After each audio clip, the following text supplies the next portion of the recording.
दोस्तों नमस्कार। फिर से आपके सामने एक बार पंकज सिन्हा एक स्पेशल ब्लड प्रेशर से रिलेटेड टॉपिक लेके आया हूं। दोस्तों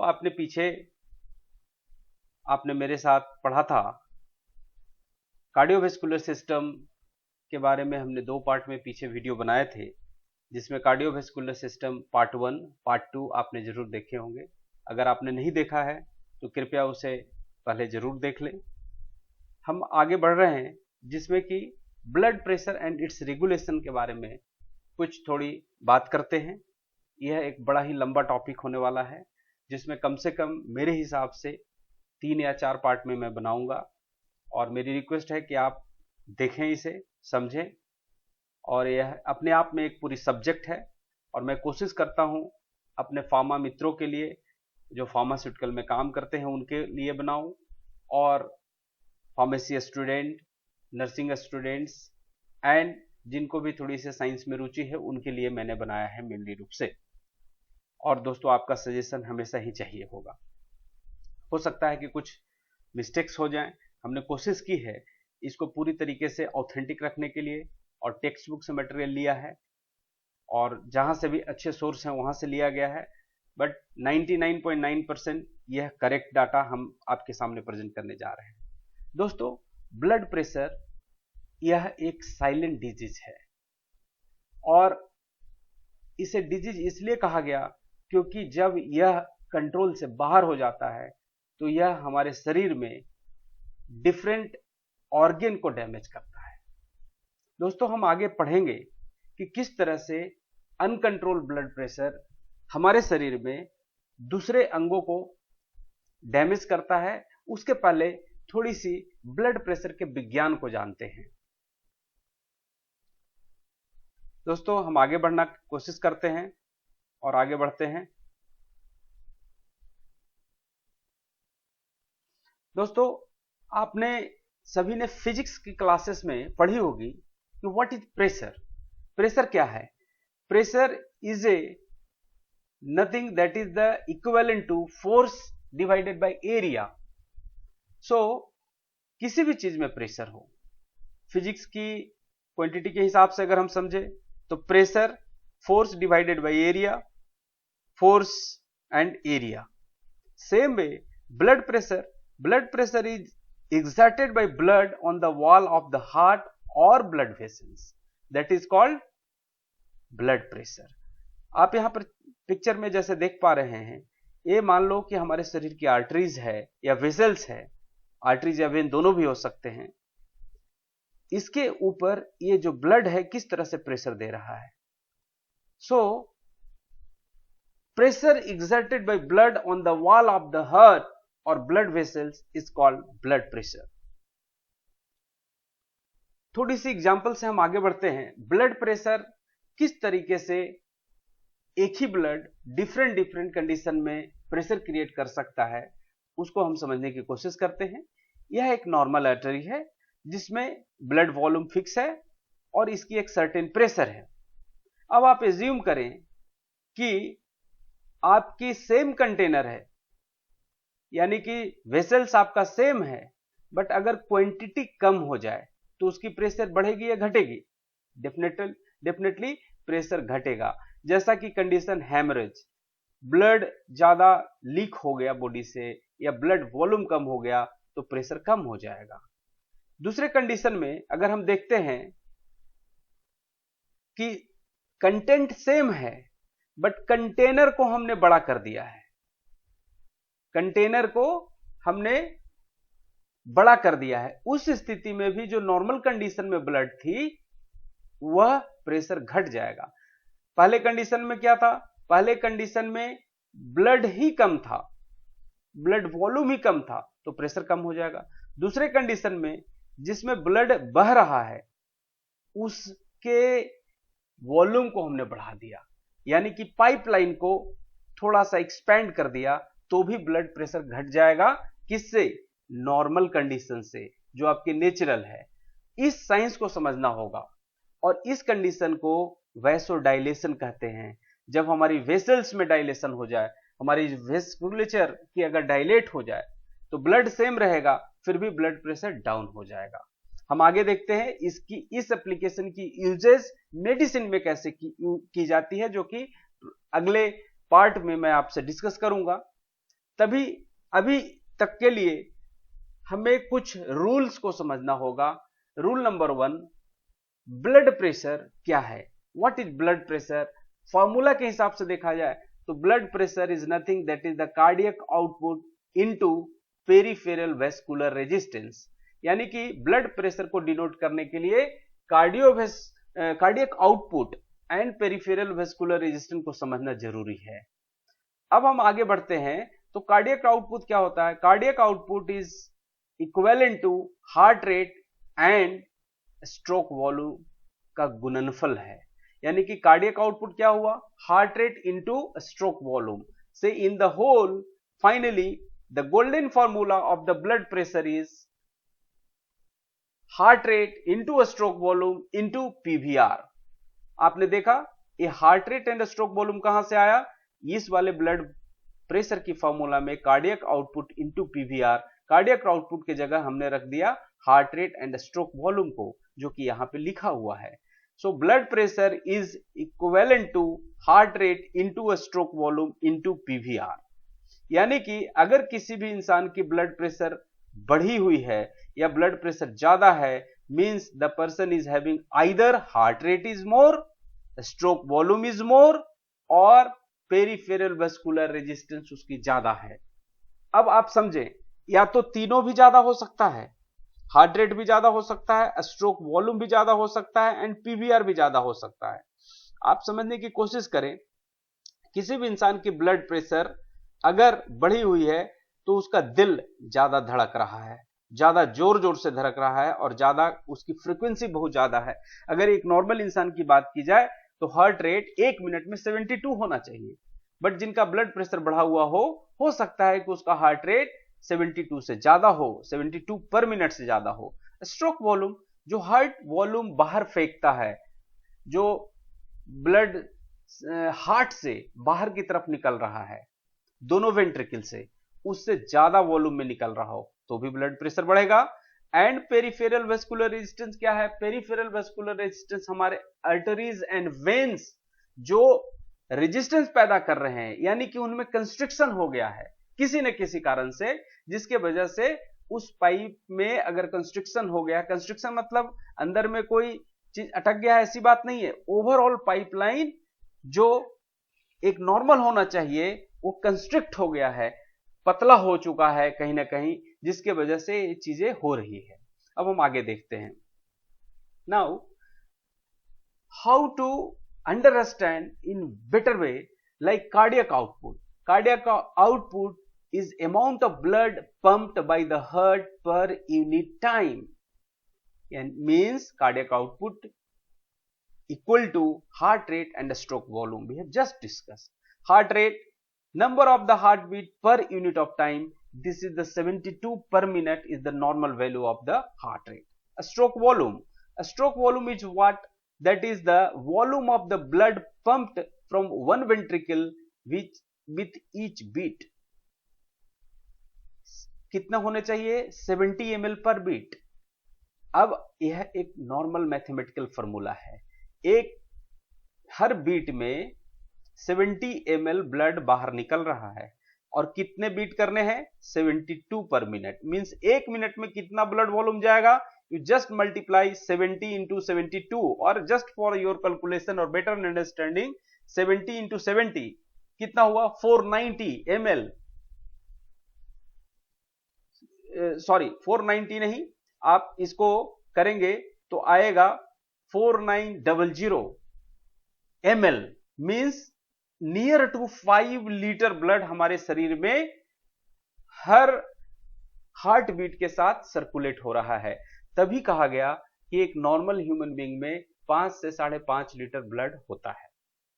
नाउ पेरिफेरल वेस्कुलर रेजिस्टेंस और peripheral resistance is resistant to flow of the blood in the vessels. So exactly the same formula, blood pressure is what? Blood pressure is cardiac output into peripheral resistance. So means heart rate depend on the rate of the heart, a stroke volume means how much blood is coming out from the heart, and the resistance in the vessels. So the blood pressure dependent on these, primarily on these three things. Thus, three parameters that play important role in regulating blood pressure also, like heart rate, a stroke volume, and peripheral resistance.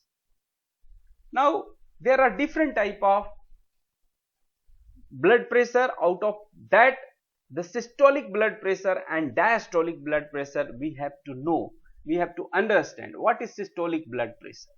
Systolic blood pressure is the highest blood pressure measured in the arteries, that is during the systole.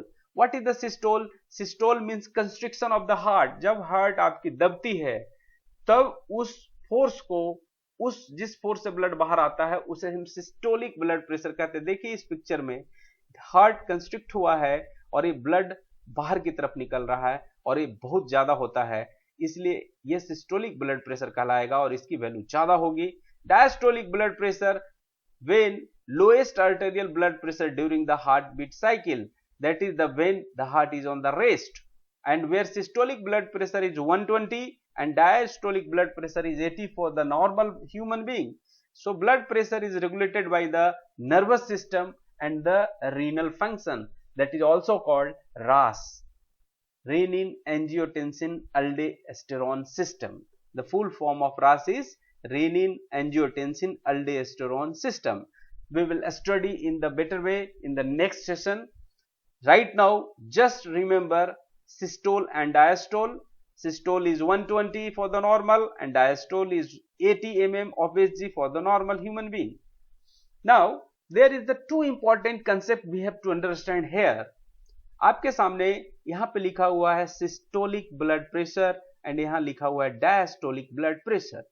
किसी व्यक्ति की systolic blood pressure यानी कि ज्यादा वाला ज्यादा हो, 120 जहां पे था, सिस्टोलिक ब्लड प्रेशर ज्यादा हो तो इसका मतलब है कि उस व्यक्ति का स्ट्रोक वॉल्यूम, ब्लड शरीर से बहुत ज्यादा हार्ट से बाहर पंप हो रहा है, that is stroke volume.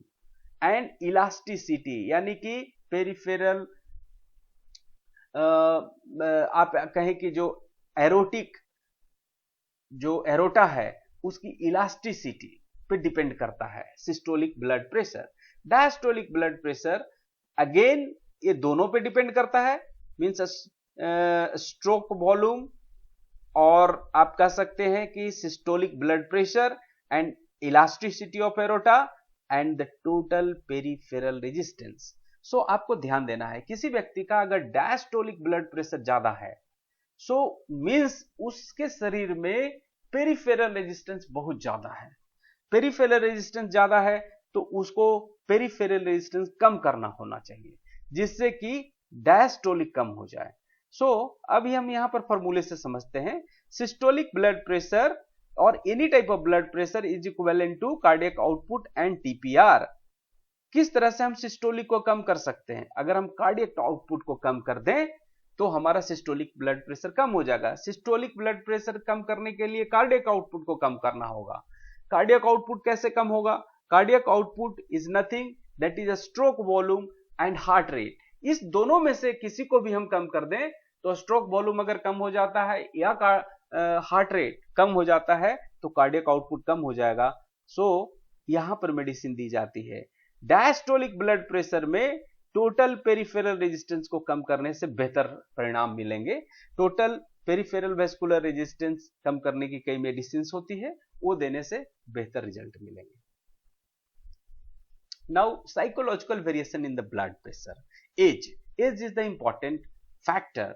Systolic blood pressure and diastolic blood pressure gradually rise with the age after about 30 years. The systolic blood pressure more sustained than the diastolic blood pressure, or that blood pressure is also depend on the sex. In the rise in blood pressure with the age is greater in the male, so male are more prone for the higher blood pressure. Circadian variations, like what is the circadian rhythm of the body? Circadian rhythm is something called your body is having naturally there is a time watch, like आप सुबह 6 बजे उठ जाते हैं अपने आप, या आपको रात में 10 बजने के बाद नींद आने लगती है, This is all called circadian rhythm, and there is the circadian variations also. So lowest during the sleep, nocturnal dip in the blood pressure, and highest in the morning after the waking up. Next, increase transiently during physical stress, like if you are doing some muscular exercise, if you are having mental stress like anger, depression, or any type of emotional excitement, that time also the blood pressure may increases. The effect of gravity, when erect, blood pressure in any vessel vary in relation to the vertical distance from the heart level. So that is the always present everywhere, gravity pull का तो है ही है effect. Now there are the various mechanism to control the blood pressure, that is the naturally provided by the God in the body, you can say. हमारे शरीर में अपने आप से ब्लड प्रेशर कंट्रोल करने के लिए सिस्टम बने हुए हैं. इनफैक्ट हमारे शरीर में इतने सारे बैरो रिसेप्टर हैं जो कि कहीं भी ब्लड प्रेशर इंक्रीज हुए तो इमीडिएटली ब्रेन को खबर मिल जाता है कि हमारे शरीर में ब्लड प्रेशर बढ़ चुका है, और इमीडिएटली वहां पर न्यूरल कार्डियोवेस्कुलर रिफ्लेक्सेस शुरू हो जाते हैं. सो ब्लड प्रेशर रेगुलेटरी के लिए तीन चीजों को ध्यान में रखना है: न्यूरल और cardiovascular reflexes, hormonal and renal body fluid control system. This is very rapid. Neural cardiovascular reflexes are very rapid, and this is short term. Baroreceptor reflexes and chemoreceptor reflexes, and the central nervous system is also involved in the neural cardiovascular reflexes.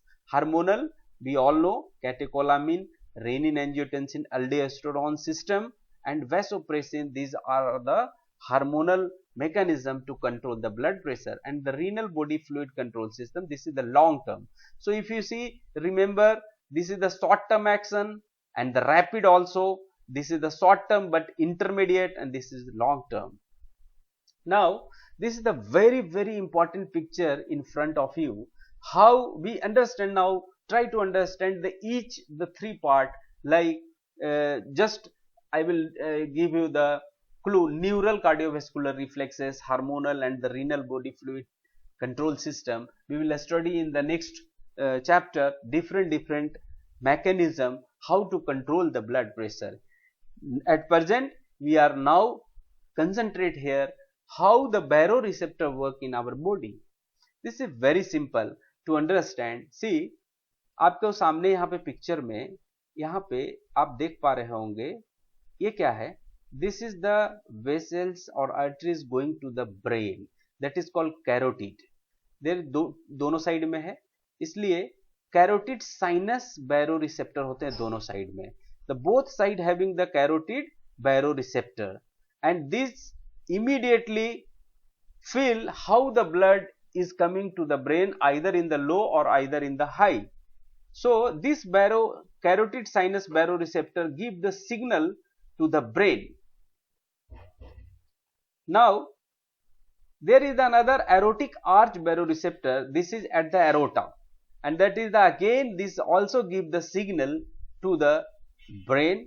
This means आपके शरीर में automatic blood pressure machine लगी हुई है, आप ऐसा कह सकते हैं, कैरोटिड में और एरोटिक आर्च में, जो कि ब्लड सप्लाई को ब्रेन को इमीडिएटली खबर करता है. आप इस पिक्चर में देख सकते हैं किस तरह से एक carotid sinus nerves, and they send signal to the nerve number 9. See, this is the both left and right. अब होता क्या है कि किसी भी नॉर्मल सिचुएशंस में, और यहां पर भी है aortic arch receptor, means heart से, आप समझो यहां से हार्ट से लेफ्ट वेंट्रिकल से जैसे ही ब्लड निकला पूरी बॉडी को सर्कुलेशन के लिए, जिसमें कि एरोटा से होके जाएगा. एरोटा में एरोटिक आर्च रिसेप्टर लगे हुए हैं जो कि वेगस नर्व 10 को मैसेज देंगे कि sir there is the less blood pressure और the high blood pressure, and simultaneously brain act to release the sympathetic and the parasympathetic impulses. Same way, the another arteries goes take the blood to the brain, that is the carotid, and here is again 2 baroreceptor carotid sinus both in the left and right, and this also give the signal as I have said to the nerve 9. So इसको समझने के लिए हम आगे की classes में, आगे की सेशन में देखेंगे कि किस तरीके से ये काम करता है।